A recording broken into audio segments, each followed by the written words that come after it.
Je ne sais plus exactement depuis combien de nuits ça dure. Mais je sais une chose, je n'ai plus dormi depuis qu'il a commencé à sonner. Le premier soir, je me suis réveillée en sursaut. Mon réveil affichait 3h03. Rien d'anormal, sauf que je ne l'avais pas programmé. Et pourtant, il sonnait. Fault. Persistent. J'ai mis ça sur le compte d'un bug. Mais cette nuit-là, quelque chose a changé. La nuit suivante, même heure, même sonnerie. Mais cette fois, le réveil était débranché. Je me suis approchée et l'écran brillait encore en rouge, parfaitement lisible. 3h03. Je l'ai jeté dans un tiroir. Je me suis recouchée, essayant d'ignorer les frissons qui me parcouraient l'échine. Mais à peine les yeux fermés, je l'ai entendu sonner à nouveau. Était-ce vraiment le réveil ? Ou quelque chose d'autre ? J'ai commencé à enregistrer mes nuits avec mon téléphone, pour prouver que je ne devenais pas fou. Le matin suivant, j'ai visionné la vidéo. Tout semblait calme, jusqu'à 3h03. À ce moment précis, j'ai vu une silhouette. Juste là, penchée au-dessus de moi pendant que je dormais. Elle ne bougeait pas. Elle me regardait. Les nuits suivantes, j'ai essayé de rester éveillée. Mais à chaque fois, le sommeil me rattrapait. Et à chaque fois, je me réveillais à 3h03. Toujours. Exactement. Toujours ce bip et cette présence dans la chambre. Un soir, j'ai senti un souffle glacial dans mon cou. Je me suis retournée d'un coup. Rien. Mais le coin de la pièce semblait plus sombre que d'habitude. Comme si quelqu'un ou quelque chose était là, tapis, immobile. Et puis, plus rien. Plus de sonneries.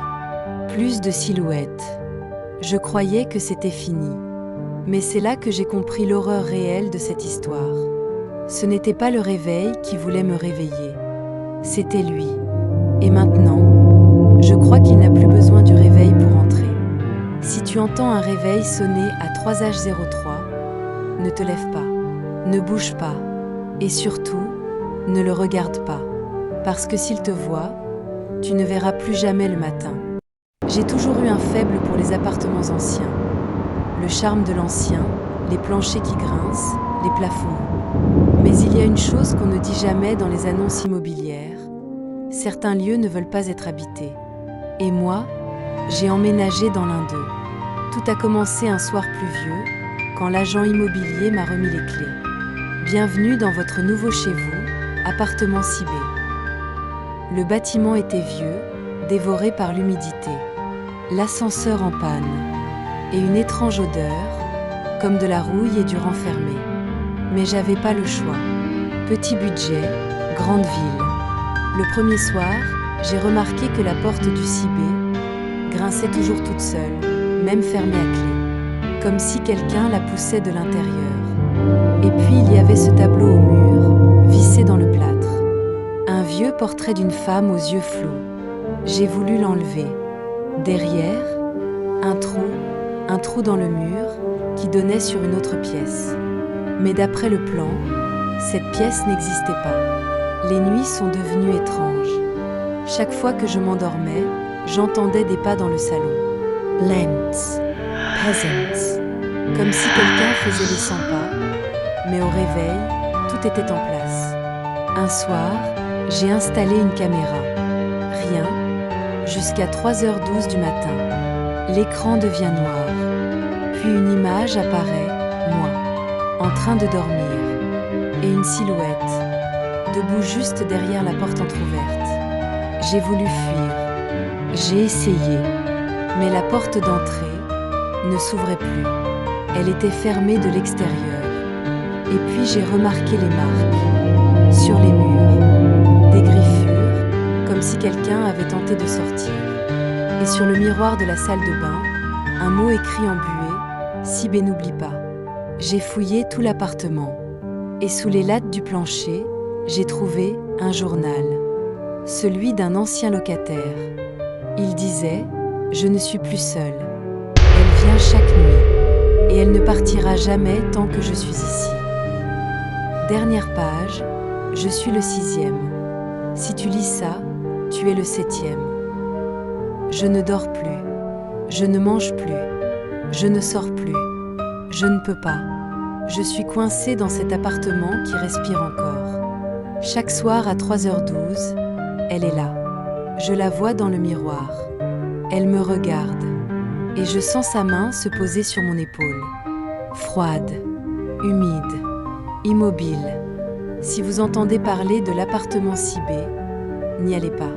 Ne le visitez pas. Ne l'approchez même pas. Parce que moi, je ne suis plus qu'un reflet dans ce miroir brisé. Et j'attends le prochain, le 8e. Toi? Je ne crois pas aux objets maudits. Je veux dire, qui le ferait, en 2025, mais ce qui m'est arrivé, je ne peux pas l'expliquer autrement. Tout a commencé le jour de mon déménagement. Nouvelle maison. Nouvelle vie. Un peu isolée, certes, mais charmante. Un vieux pavillon, un peu fatigué, mais spacieux. J'étais seule, entourée de cartons, épuisée mais content. Et puis, il y avait ce carton. Pas d'étiquette. Poussiéreux. Lourd. Je n'en avais aucun souvenir. Je l'ai ouvert, pensant que c'était un oubli de l'ancien propriétaire. À l'intérieur, un masque. Ancien. Déformé. Avec un sourire figé, presque humain, mais pas tout à fait. Le genre de sourire qu'on n'oublie pas gravé de symboles. Fendu au niveau du front. Un masque rituel, tribal peut-être. Je l'ai trouvé fascinant. Inquiétant, mais fascinant. Je l'ai posé sur une étagère et j'ai continué à ranger mes affaires. La première nuit, je l'ai retrouvé, posé différemment. Il semblait me regarder. Je me suis dit que j'avais du mal le placer. Mais chaque nuit, c'était pareil. Toujours un peu plus proche. Un peu plus tourné vers moi. Puis les rêves ont commencé. Je me trouvais dans une forêt, entourée de silhouettes, toutes masquées. Elles ne bougeaient pas. Elles me regardaient. Et dans leurs mains, mon masque. Je me réveillais trempée de sueur, le cœur battant, avec cette sensation qu'on m'observait encore. Un matin, je suis allée me brosser les dents. Et là, dans le miroir, je le portais. Le masque. Je ne sais pas quand je l'ai mis. Je ne me souvenais de rien. Je l'ai arraché de mon visage et je l'ai jeté à la poubelle. Le lendemain matin, il était dans le salon. Propre. Parfaitement posé. Comme neuf. J'ai tenté de le brûler. Il n'a même pas noirci. Je l'ai enfermé dans une boîte, avec du sel, des chaînes, tout ce que j'ai pu trouver. 3 jours plus tard, je me suis réveillée avec le masque, encore une fois, sur mon visage. Je pleurais. Mais je ne pouvais plus bouger. Mes bras faisaient des gestes sans que je le veuille. Comme si quelqu'un d'autre habitait mon corps. Sur le mur, écrit avec ce que je crois être mon propre sang, il y avait cette phrase « Tu m'as réveillée ». Depuis, je ne dors plus. Je vis les volets fermés. Je ne parle plus à personne. Chaque soir, je sens le masque m'attirer. Comme un poison, lent mais inévitable. Et ce matin, en me regardant dans le miroir, ce n'était plus moi que j'ai vu. C'était lui. Il souriait. Et maintenant, j'ai peur que ce ne soit pas l'histoire d'un masque hanté, mais celle de quelqu'un qui cherche un nouveau visage. Peut-être que bientôt, ce sera le tien. Je n'avais jamais eu peur du noir, pas vraiment. Mais cette maison, elle avait quelque chose. Quelque chose de différent. J'avais 7 ans quand mes parents ont emménagé. C'était une vieille bâtisse, grinçante, avec un long couloir et une chambre au fond. La mienne. Tout allait bien, au début. Jusqu'à la 3e nuit. Je dormais paisiblement quand j'ai entendu une voix. Douce. Presque un murmure. « Et, tu dors ?» Je me suis redressée. Mon cœur battait vite. La voix venait du placard. Je me suis dit que j'avais rêvé. J'ai tiré la couette jusqu'à mes yeux, et j'ai fermé les paupières très fort. Mais chaque nuit, elle revenait. J'ai froid. Tu veux jouer avec moi ? J'en ai parlé à mes parents. Ils ont ri. M'ont dit que j'avais trop d'imagination. Ils ont ouvert le placard, m'ont montré qu'il était vide. Mais la voix, elle attendait qu'il s'en aille. Une nuit, j'ai répondu. Je ne sais pas pourquoi. Peut-être par curiosité. Peut-être par solitude. Qui es-tu ? Je suis toi. L'autre toi. Celui que tu as laissé ici. J'ai senti une sueur froide dans mon dos. Le placard s'est entrouvert, tout doucement. Mais je n'ai rien vu. Rien, sauf cette obscurité plus noire que la nuit. Puis les rêves ont commencé. Je me voyais, dans le placard. Pleurant. Griffant la porte. Et, l'autre moi, me regardait dormir. Dans mon propre lit. J'ai supplié mes parents de changer de chambre. Ils ont fini par me céder. J'ai dormi dans le salon pendant un temps. Mais ça ne suffisait pas. Car la voix avait appris à murmurer d'autres endroits. Des tiroirs. Des recoins. Des reflets. Tu ne peux pas me fuir. Tu m'as enfermé trop longtemps. Une nuit, la voix a cessé. Et je me suis dit, peut-être qu'elle est partie. Ou que je suis enfin fou. Je suis retournée dans la chambre. Tout semblait normal.